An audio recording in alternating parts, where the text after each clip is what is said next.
nasabit na ho kami. Tulad kahapon, dumalaw po kami kahapon.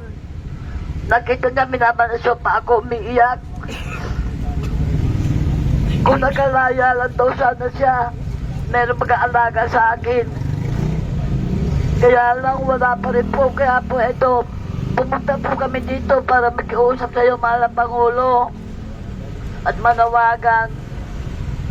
Buong pamilya Biloso po nananawagan sa iyo, mahal na Pangulo. Maawa ka na kay Mergin, palayain mo na siya.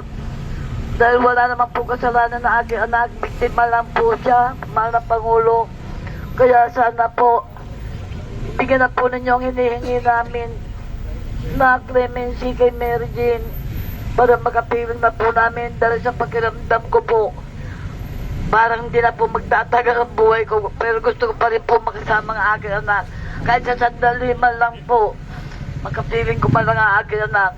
Kaya nakikiusap po ako sa iyo, mahal na Pangulo, paulit-ulit, na kung gusto nyo, lumuhod kami buong pamilya Biloso sa inyo. Pagkawalan na lang po nyo ang aking anak, gagawin po namin. Ibigay mo lang po ang kalayaan ni Mergin. Parang awa na po ninyo. At